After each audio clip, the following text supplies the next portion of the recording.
Hello friends, എല്ലാവർക്കും നമ്മുടെ പുതിയൊരു വീഡിയോയിലേക്ക് സ്വാഗതം. ഇന്ന് നമ്മൾ ഓണത്തിൻ്റെ സ്പെഷ്യലായിട്ടുള്ള ഒരു ബീട്രൂട്ട് തോരൻ്റെ റെസിപ്പി ആയിട്ടാണ് വന്നിട്ടുള്ളത്.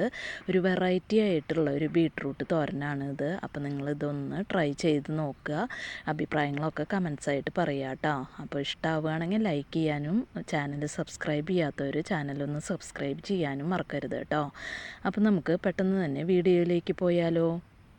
അതിനായിട്ട് ഞാനിവിടെ ഒരു 5 ബീട്രൂട്ട് എടുത്തിട്ടുണ്ട്. അത് നമുക്ക് ഇതേപോലെ ചെറിയ ക്യൂബ്സാക്കി കട്ട് ചെയ്തെടുക്കണം. അപ്പോൾ ഞാൻ ഈ ഒരു സൈസിലാണ് കേട്ടോ കട്ട് ചെയ്തെടുത്തിട്ടുള്ളത്. ഇനി നമുക്ക് ഈ ബീട്രൂട്ട് ഒന്ന് വേവിച്ചെടുക്കണം. അതിനായിട്ട് ഒരു പാത്രത്തിലേക്ക് ഞാൻ ബീട്രൂട്ട് ഇട്ട് കൊടുത്തിട്ടുണ്ട്. അതിലേക്ക് പാകത്തിനുള്ള ഉപ്പ് ചേർത്ത് കൊടുത്തിട്ടുണ്ട്.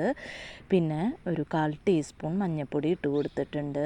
പിന്നെ ഒരു 1/4 കപ്പ് വെള്ളം ഒഴിച്ചു കൊടുക്കുന്നുണ്ട്. വെള്ളം അധികം ഒഴിച്ചു കൊടുക്കേണ്ട ആവശ്യമില്ല. ഒരു 1/4 കപ്പ് മാത്രം ഒഴിച്ചു കൊടുത്താൽ മതി. ഇനി നമുക്കിത് മൂടി വെച്ചിട്ട് മീഡിയം ഫ്ലെയിമിൽ ബീട്രൂട്ട് വേവണ വരെ വേവിച്ചെടുക്കാം. ഇപ്പോൾ ബീട്രൂട്ടൊക്കെ ഇവിടെ വെന്ത് വന്നിട്ടുണ്ട്. അപ്പോൾ വെന്ത് വരുമ്പോൾ ബീട്രൂട്ട് നല്ല സോഫ്റ്റ് ആയിട്ടുണ്ടായിരിക്കും. അപ്പോൾ ഇതിലെ വെള്ളമൊക്കെ വറ്റിയിട്ടുണ്ട്. ഇനി നമുക്കിത് മാറ്റി വയ്ക്കാം. ഇനി ഞാനിവിടെ ഒരു അടികട്ടിയുള്ള ചീനച്ചട്ടി എടുത്തിട്ടുണ്ട്. അപ്പോൾ അടികട്ടിയുള്ള പാത്രം തന്നെ എടുക്കാനായിട്ട് നോക്കുക. നോൺ സ്റ്റിക്ക് പാത്രം ഒന്നും എടുക്കരുത്. ഇതിലേക്ക് 1 ടീസ്പൂൺ വെളിച്ചെണ്ണ ഒഴിച്ചു കൊടുത്തിട്ടുണ്ട്. അപ്പോൾ വെളിച്ചെണ്ണ തന്നെ എടുക്കണം കേട്ടോ, എന്നാലാണ് ഈ തോരൻ്റെ കറക്റ്റ് ടേസ്റ്റ് കിട്ടുള്ളൂ. ഇതിലേക്ക് ഒരു 5 ചുവന്ന മുളക് ചേർത്ത് കൊടുത്തിട്ടുണ്ട്. പിന്നെ ഒരു 15 ചെറിയ ഉള്ളി ചേർത്ത് കൊടുത്തിട്ടുണ്ട്.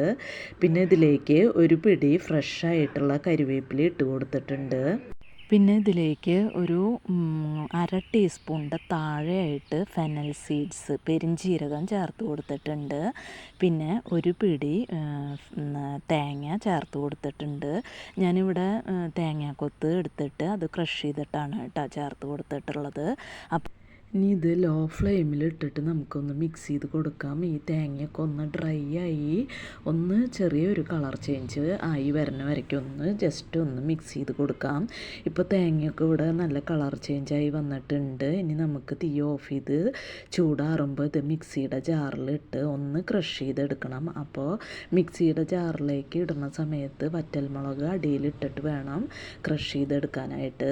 ഇപ്പോൾ തേങ്ങയുടെ കൂട്ട് ഇവിടെ ക്രഷ് ചെയ്തെടുത്തിട്ട് ഇനി ഞാൻ അതേ ചീനച്ചട്ടി തന്നെ അടുപ്പത്ത് വെച്ച് കൊടുത്തിട്ടുണ്ട്.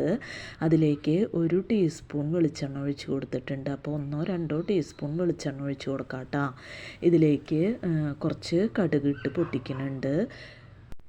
ഇതിലേക്ക് ഒരു വറ്റൽമുളക് പൊട്ടിച്ചിട്ട് കൊടുക്കുന്നുണ്ട്. പിന്നെ കുറച്ച് കരിവേപ്പില ഇട്ട് കൊടുത്തിട്ടുണ്ട്. ഇനി നമുക്ക് വേവിച്ച് വെച്ചിട്ടുള്ള ബീട്രൂട്ട് ഇതിലേക്ക് ഇട്ട് കൊടുക്കുന്നുണ്ട്. പിന്നെ തേങ്ങയുടെ കൂട്ട് ക്രഷ് ചെയ്തത് ചേർത്ത് കൊടുക്കുന്നുണ്ട്. തീ ലോ ഫ്ലെയിമിൽ ഇട്ടിട്ട് ഇത് നന്നായിട്ടൊന്ന് മിക്സ് ചെയ്ത് കൊടുക്കുക. ഇപ്പോൾ ബീട്രൂട്ടും തേങ്ങയുടെ കൂട്ടും കൂടി നന്നായി മിക്സ് ചെയ്തെടുത്തിട്ടുണ്ട്. ഇനി നമുക്ക് ലോ ഫ്ലെയിമിൽ ഇത് മൂടി വെച്ചിട്ട് ഒരു 2 മിനിറ്റ് ആവി കയറ്റി എടുക്കാം.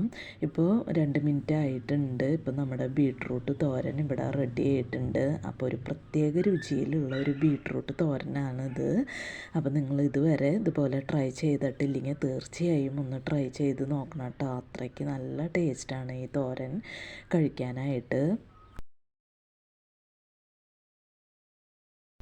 അപ്പോൾ ഇത്രയേ ഉള്ളൂ ഇന്നത്തെ വീഡിയോ. ഇനി നമുക്ക് മറ്റൊരു വീഡിയോയുമായി കാണാം. അതുവരേക്കും താങ്ക് യു.